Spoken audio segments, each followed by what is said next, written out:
Primos y Primas, que lo que, welcome, bienvenidos to the Dear God Are We There Yet, the podcast con tu prima favorita. Soy Alicia Sanchez, and yes, this podcast is bilingual, empowering social good one conversation at a time, sharing weekly insights and inspirations from people adding their magic to make this world a better place. Whether you want to learn more about volunteer travel, being more socially conscious, or you love a good conversation that breaks down barriers while evoking pasión and emoción, this is the podcast for you.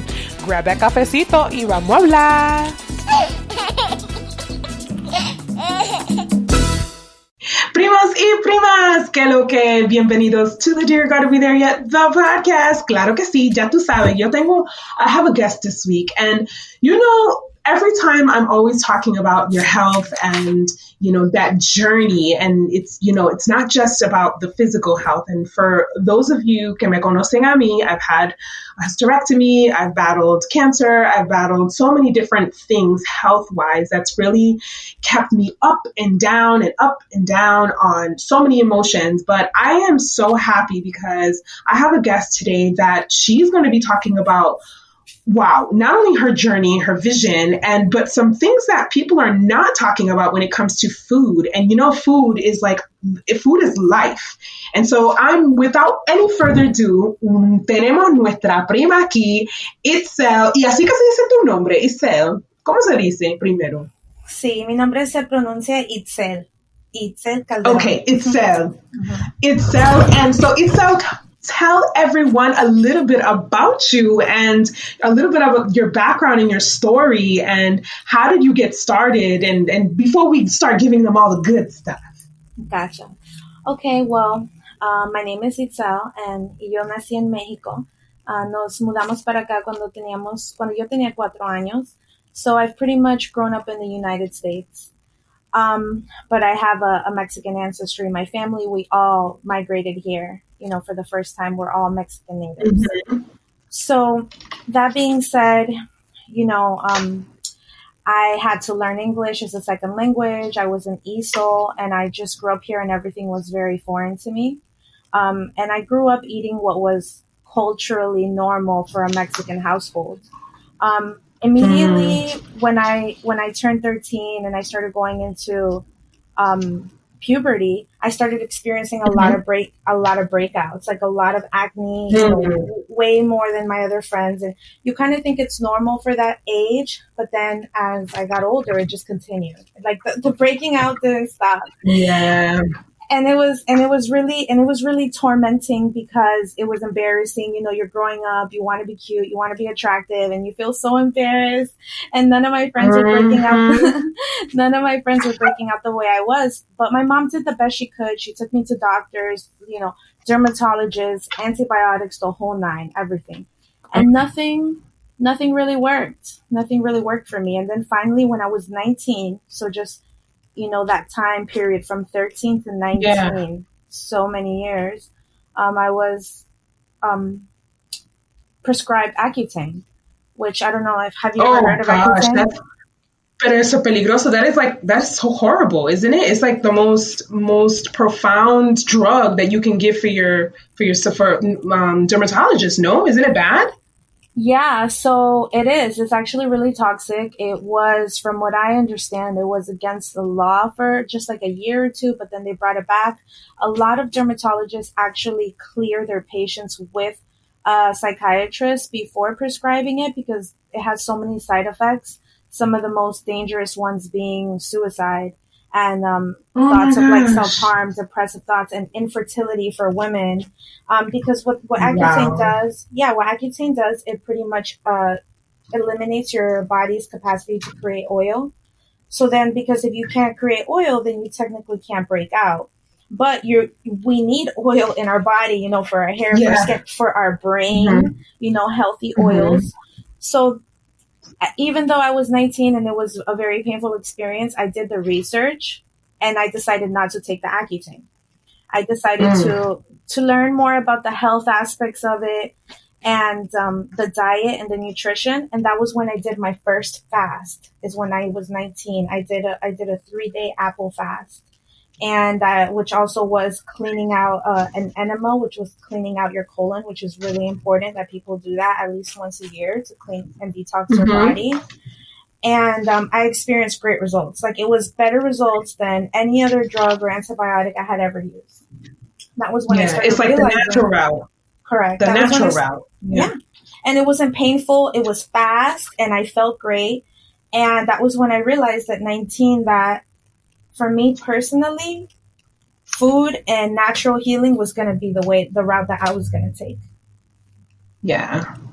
Yeah. So yeah, and it's, it's something. Yeah. And just to interrupt real quick, food is something that we take, how can I say this? Like, we don't know the true value of it until we start to see how it affects ourselves on a daily basis and as we grow. Because as you can see, you said you started when you were, the adolescent age. And then as you grew up, I mean, we're our culture. We eat everything, okay? Like everything. We're hungry. We have whatever it is, we make whatever it is, and we don't realize these things. And of course, we contradict ourselves. Dominicans, we love to have all these remedios. And I'm like, hold on, but you're eating that pork that has this, and that is going to get, but then you're giving me this remedio. So it's like, it's not until you start to do your own research, like you said you did, in order for you to realize this is me. I need something for me, not what everybody else. But go ahead. I want to know what was, beyond this, what happened? Like, where did this take you afterwards? Like, knowing that this was such a drastic change in your life? Yeah. So what you just said is exactly one of the most important things to keep in mind, is that health is a personal journey, right? It's so individual. Mm-hmm. It's as unique as your fingerprint. And my health journey is never going to look like anybody else's. I'm not like, I know how hard it was to live with acne, so I'm not going to bash anybody that decides to take Accutane or decides to take the harsh drugs. Of course. Only they know what they could do. But for me personally, those side effects really, really scared me. So at 19 was when I decided to go the natural route, and I got an esthetician's license to learn more about skincare so I could treat my own skin, because all the dermatologists that I had been to, they weren't able to help me. So I got the esthetician's license, and I started a beauty career that lasted 11 years. Wow. So it's like you basically changed your life, and from one day to another based on one outcome that you saw. So you got into the beauty field, and then what happened? Because just to say, there's so much in the beauty field, I mean, that I've just learned in the past 5 years, that it's like some nasty stuff. Ese maquillaje is not always the best. So tell me, like, what happened when you got there? Was it another awakening? Like, what happened? So it's so interesting that you say that, because those thoughts of what you just mentioned, makeup being toxic and the negative connotations that go along with makeup, after several years of being in the beauty industry and working for Sephora, MAC, Estee Lauder, Becca, lots of different brands, I had this revelation in my mind that was like, oh my God, I'm working for this industry and this community that benefits off the insecurities of women. Yeah. And the women are coming in, and they're just so insecure, and they're so sad, and they're so depressed. And this is literally all they have to cover it up and to look presentable, quote unquote presentable, right? Based on society standards in the world. And then they get some respect, and people think they're cute, and people treat them well. So then they feel good. But then as soon as you wash the makeup off, it's like you're really not nourishing these other parts of your body. Yeah, that's true. Yeah, that is very true. I remember, I remember trying to fill voids with certain things growing up. And I'm like, well, I'll just put makeup on and I'll feel better. And it's like, no, it needs to come, that beauty, that self-love needs to come from inside. Like, you can't go hide it off and then tú no quieres estar next to anybody because you're like, ay, no tengo mi maquillaje. And trust me, girl, I can speak. And all my primas and primos listening, like, I'm Dominican. And if you know any kind of Dominican, we don't leave our house without a lot of different things. And, and maybe it's being vain. I am a little vain, and I am going to admit it. Que yo no salgo de la casa como una loca. I mean, I might not have all my makeup on, but I don't, even if I don't have any makeup on, me veo decente. Like, it's just, again, ingrained in my mind of what beauty is supposed to be. Is it right? No, it's not all right, because it's not. But then I look at it in a different perspective of, people judging you and how you look and, the color of your skin and all that. And that's just for another podcast. But what I'm trying to say is that, yes, you are so right. So these women would come in there and then now you're seeing two worlds. Like, how do you do that? You live in the two worlds now. Oh, yeah. I felt like I was living in two worlds. I felt like I was being a hypocrite. And I just felt so out of touch with a career that I had been in for like 9 years at that point. And I was like having like a crisis, a career crisis. I didn't know how it was going to go on. It was very dramatic. Wow. And anyone that knows me knows it was really dramatic. But then I started learning, my health journey continued over all of these years.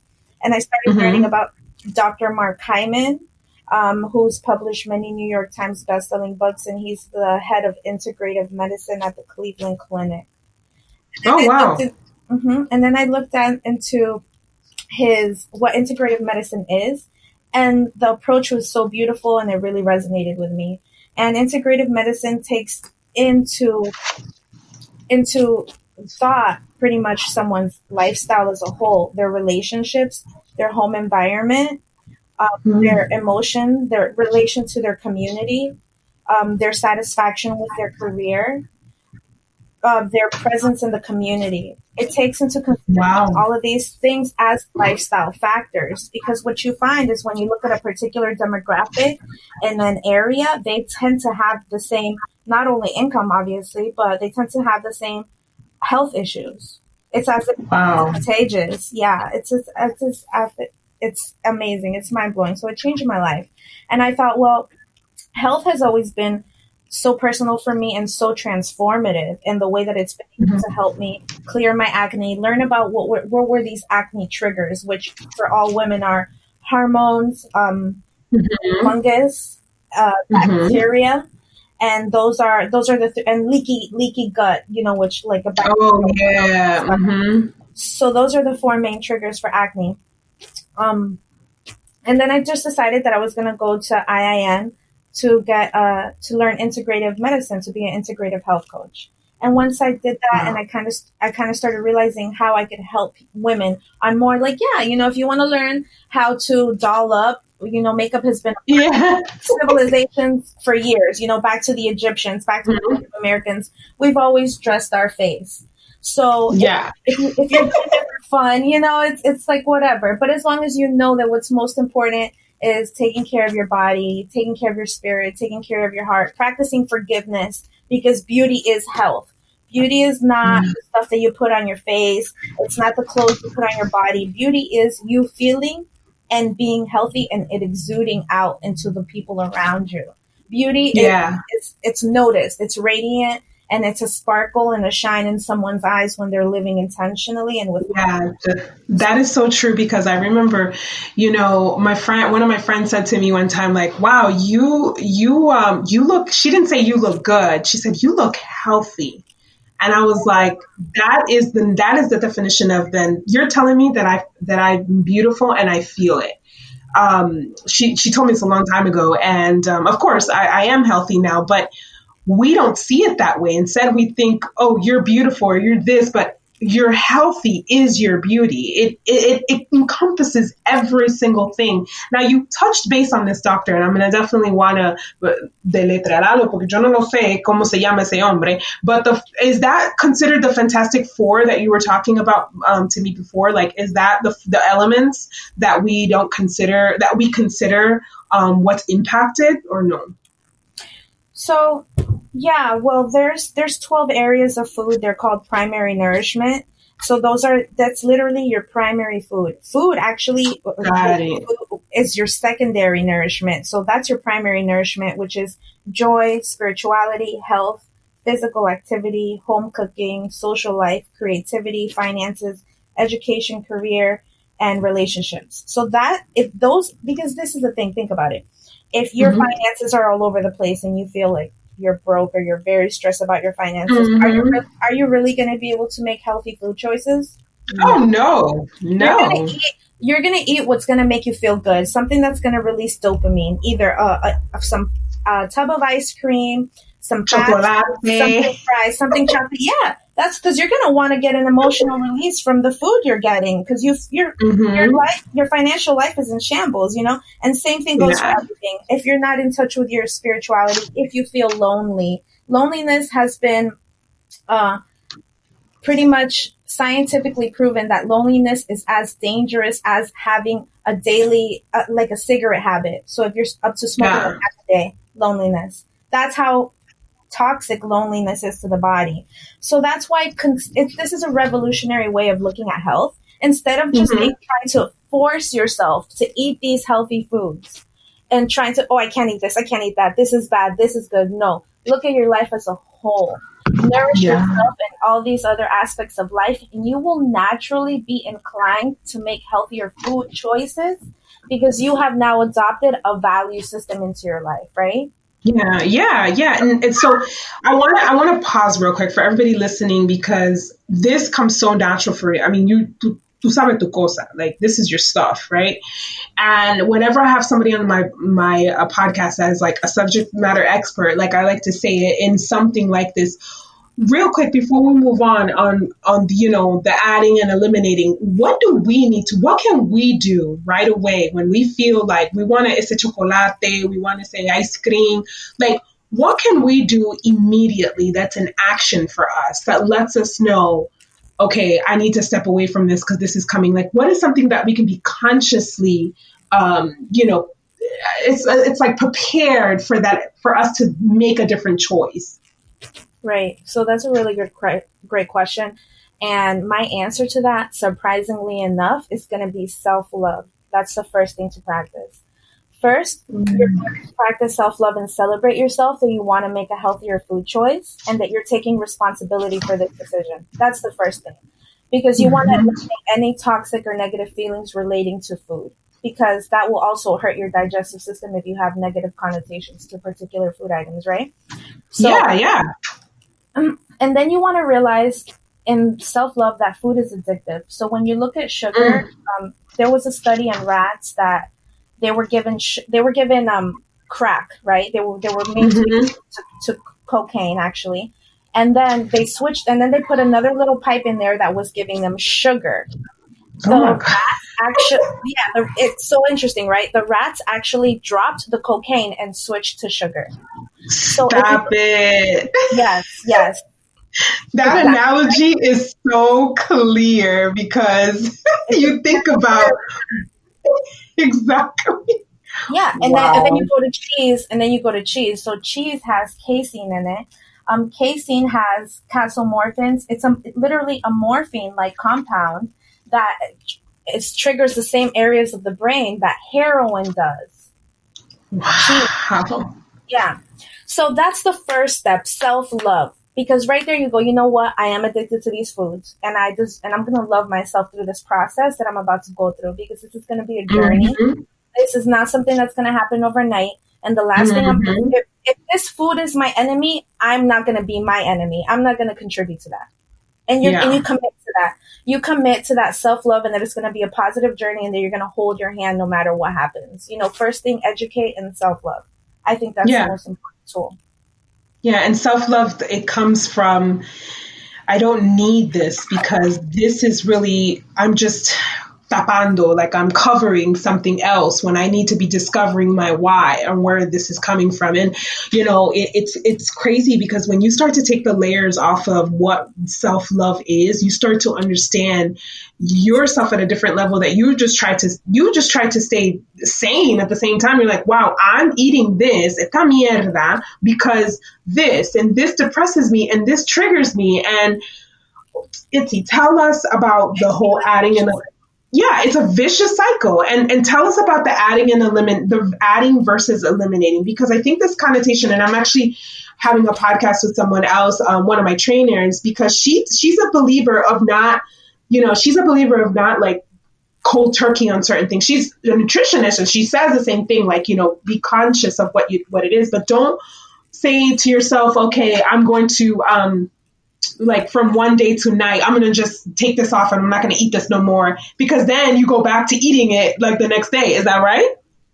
Correct. It's absolutely true. You will immediately binge. That's why calorie restriction diets, they're not sustainable long term.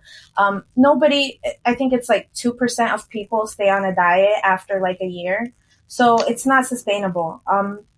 I agree with your I don't know if you said nutritionist or Yeah, dietitian. she's a trainer. Yeah, my trainer. Because you want long-term sustainability. So that's too dramatic. It's unrealistic. No one has that much self-discipline to stick to that. So what you want to do is, instead of psyching yourself out and eliminating all this stuff from your diet, is you want to focus on adding healthy things to your diet. So do you love apples? Do you love blueberries? Do you love avocados? Say, hey, this week I'm going to add 4 servings of fruits every day. So that day, Mhm. you eat an apple, you eat a banana, you eat 2 cups of blueberries and 2 cups of strawberries, right? So now every day, now for a week, you've added 4 servings of fruits a day. You're already on a roll. That's more than 70% of people do right there. Mhm. And then the next week, say, I'm going to add a good hefty vegetable side dish to my meal. So now you're adding vegetables to your daily intake and fruits. And then just keep accruing like that until, give yourself a goal that, and then at the end of the month, you're probably eating like a salad a day and those 4 fruits a day. And Exactly. So for all my Latinos to listening to you right now, you hear what she's saying. No te pongas exagerado que one day que tú no tú tienes que ponerte 4 frutas y 4 vegetales, 4 each, and then you're just like next week you're like I don't want to do this no more. It's she's saying something super simple, super clear, and I think this would also do for my moms listening, for your children that don't want to eat fruits and vegetables. This is a great way to introduce it too, because think about it, it's one at a time, and if you don't like something, you end up replacing it with something else. But I just wanted to interrupt you for that because I think it's so important. We think that it's not as easy as just something one at a time. We feel like we have to do these major change because society makes us feel like that, or because we see, Tom, Dick, and Harry that lost weight, overnight. And I think that causes that pressure that, Lucy always says, faster is not better, So that keep going, girl. I feel passionate about this. That's why I had to put my little 2 cents in. yeah, so it's a totally different mindset. Don't stress yourself out. Realize that you are addicted to sugar and cheese, and that you're going to take it easy by adding and not stressing yourself out. That way you have a positive experience. You're proud of yourself. You're making healthier decisions. You're building up your confidence. You're building up your discipline. So those are the things that guarantee long-term results, because otherwise you're just going to be overwhelmed. So if you want to look at a healthy food plate, it has to have your Fantastic Four, right? So it's got to have some healthy fats on there. It's got to have some carbs on there, some greens, and some protein, because that's how you stay full. That's how you nourish your body. That's how you give your body everything it needs to produce energy. You're not just going to eat a salad and a fruit. You want to make sure you have some broccoli, some mashed potatoes, some sweet potato, a cup of wild rice, a cup of quinoa, maybe some beans on there. I'm full just talking about it. That's a lot of food. It is a lot of food. We don't That's think a of it lot. like that. Yeah, we don't think about that because we don't think that it's filling. One thing is filling me that I love arroz. Like I love rice so much. But when I started to introduce myself into different grains and different things, because again, the generational thing, that's what you eat. You don't know what quinoa and all these other things are. And then you start saying, wow, with this and that and lentils and that, oh my God, I'm full. And you start nourishing your body. So I love that you said that. Yeah, I mean, so as long as you just put those 4 on your plate, you're gonna be full and you're gonna be able to stick to your whatever your nutrition plan is. I don't believe in calling it a diet. I believe in calling it a self-love lifestyle, right? Yeah, absolutely. And it's something that when you start to say a diet, you already setting yourself up for why does it have to be that? It needs to be a way of living. And para la gente escuchando, like just a little bit of side, to this conversation, I have always been on this thing like, oh, I'm going to go on a diet. I'm going to go on the diet. And I had to start to change the way that I speak, It's not a dieta. It's a way of life. Like, I need to eat this way because it's important for me to be healthy because of XYZ. And when somebody tells you, oh, tu estás gordita, you got a little fat, or you got a little this, or you're too skinny, or you're that, like, it starts to mess with your mind, and you feel like you need to do all these drastic changes in your life based on that. And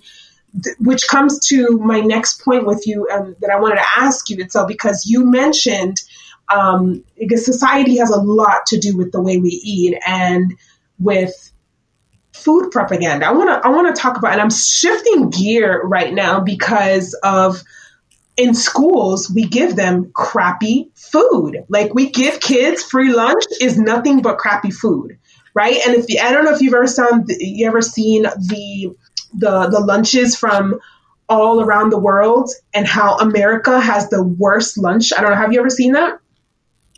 Yeah, I definitely have seen that, because if you look at our food plate, which is what we have now, the My Plate, that's what the U.S. government has. It looks very different to a lot of other countries. I'm pretty sure we are the only country that has dairy as part of the food plate. And that's because of the special interests of dairy, how much money they pay the government for the government to back dairy.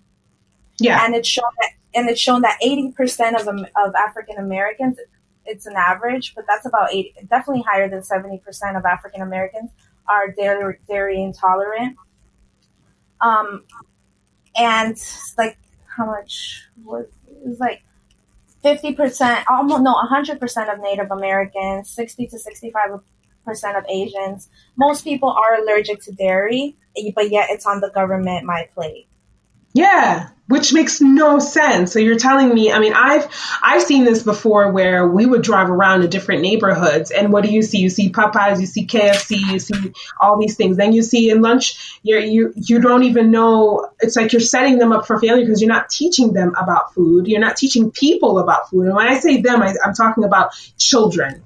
You're not teaching communities about food. And of course, we all know, I mean, I had a podcast about, the government is trying to kill us. Like, I don't know how long ago I had it. And thank you for YouTube for taking it off. It's okay. I'm still going to have these conversations, but we have to look at the situations that we, the decisions that we make in our family and in our homes, but also how can we make an impact as well. So I want you to touch a little bit based on, the food, that whole decision-making process and the food choices and the effects, the cause and effects, because I think a lot of people would love to hear that because they're listening, probably they're driving, comiendo la 70s snack from coronavirus, or they're just probably like going to the next time they go to the grocery store, they're going to be like, oh my God, I listened to this podcast and now I'm just like, I need to really do my research. Yeah, totally. So definitely everyone has an influential role to play because you are supporting these companies with your dollar, right? Mm-hmm. So I would recommend getting educated that the National Dairy Council is corrupt and they're in direct correlation with the pharmaceutical industry. Same thing, like the American Cancer Association has labeled processed meats as a level 1 carcinogen. So that includes like turkey, bologna, bacon, sausage, hot dogs, all of that is a level 1 carcinogen. But yet when you go to hospitals and someone is there getting a heart operation and then you go downstairs to the food area and then they have hot dogs, burgers, bacon. Yes. Is this like, whoa, is this reality right now? It's so confusing, but it's very simple. It's because too much money is made from people being sick. It's the crazy amounts of money made from surgeries in the pharmaceutical industry, chemotherapy. All of the money goes towards the cure. The cure is really just medicines that they're giving to people, therapies that they're giving to people, so that it goes dormant. It goes into a dormant state. Sometimes cancer reappears, sometimes it doesn't. But why is all this money being invested into the cure instead of the prevention? When there's so many studies that show that breast cancer and that colon cancer for men is regulated by diet, cardiovascular disease, the number 1 cause of death and worldwide, regulated by diet. It's because it's corrupt. And honestly, it's something that everybody should get really passionate about because this is your family that they're attacking with this food propaganda. It's your brothers, it's your sisters, it's your kids. For the first time in history, kids are predicted to live a shorter lifespan than adults. That is highly unnatural. Yeah. It's insane. So take it personal, let it hurt your feelings, feel it, and what they're doing is not right. Get educated on the food you eat and make healthier food choices, even if it takes you a year. Even if it takes a year, absolutely. But you know that you are daily making that commitment to eat X amount, whatever your personal goal is. You're doing something and you're making a change. Something also that people could do is a lot of impoverished communities are particularly victim to this because of the high amounts of fast food restaurants that are in poor communities compared to higher income communities, right? So it's accessible and also it's so affordable. People sometimes think it's all they can afford, but really they just have to be educated on how to shop healthier while still staying in your budget.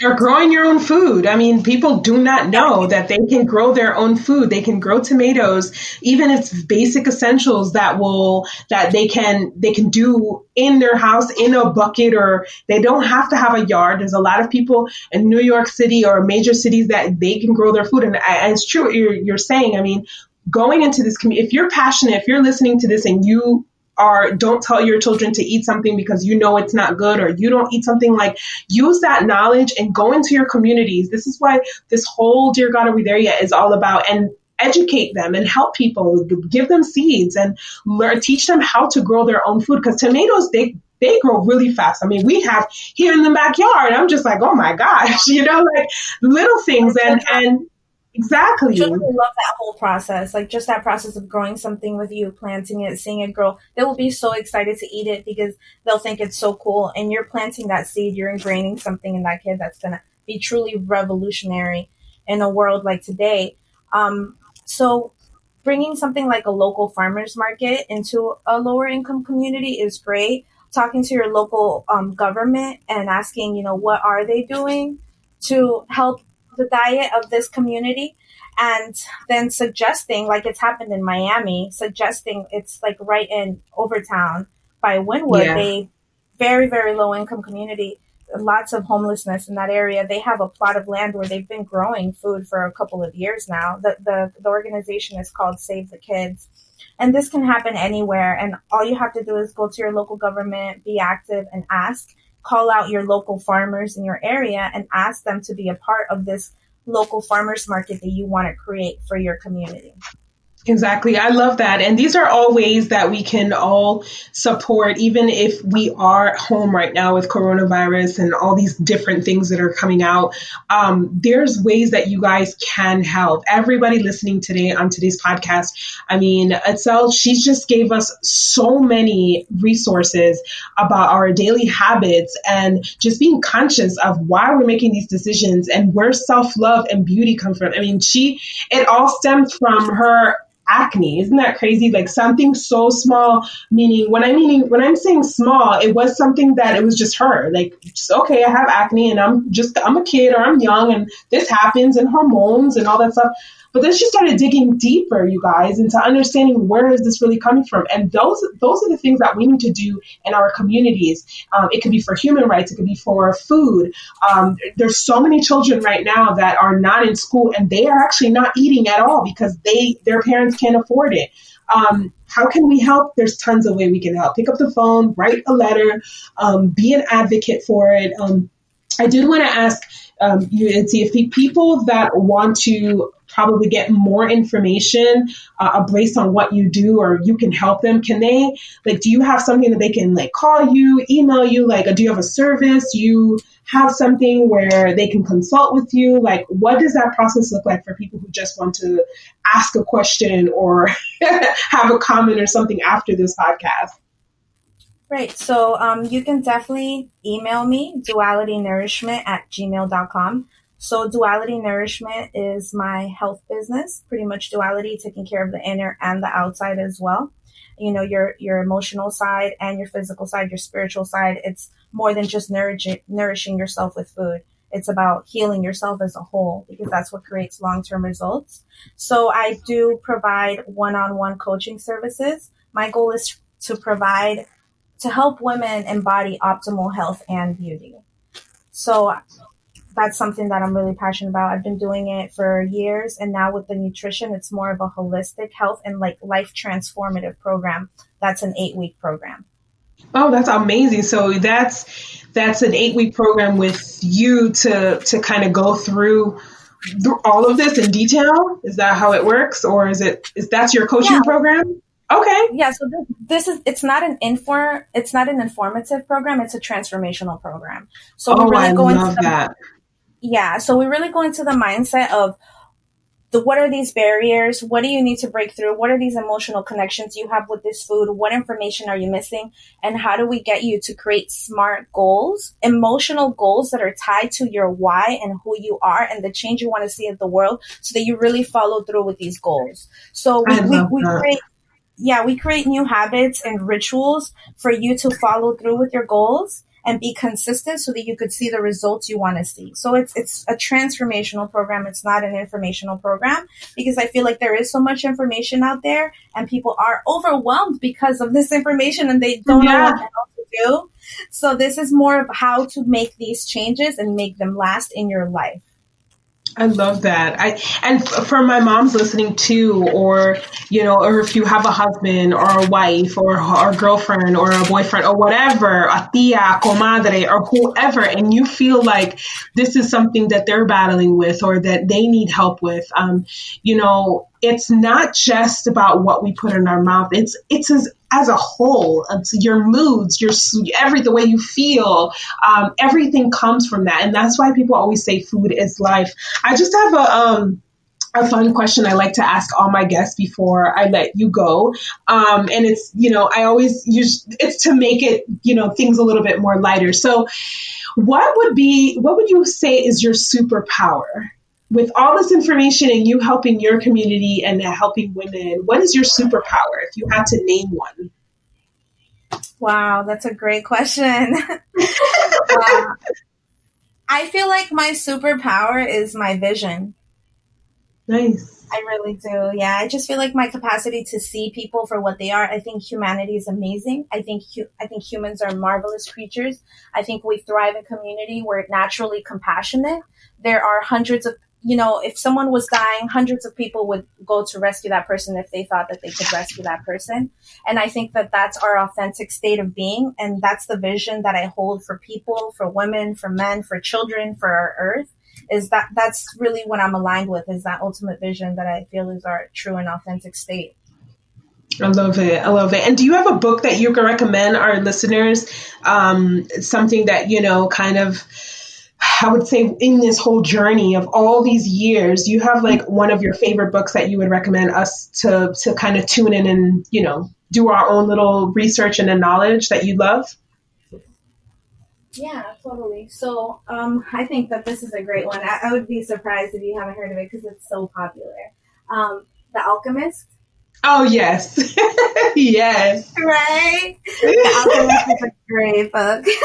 It's an amazing book. Oh my gosh. And if you haven't read it, you guys, go ahead and pick it out. Check it out. Like, get it. Go to the library and get it. Yeah. It's something else. Another book that would be really great, just because I just find this so mind blowing. There's a book by Dr. Andrew Weil called Spontaneous Healing. So there's something called spontaneous remission.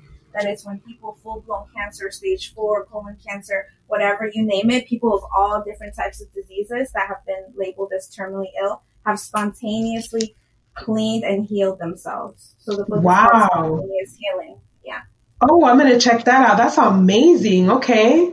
So thank you so much for being on our podcast today. I mean, this is exactly why I have this podcast. This is why I have the community. This is why I have the volunteer and the travel communities, because we all have these amazing little resources and we all have knowledge of some sort. And I want to just end off by this with everybody listening.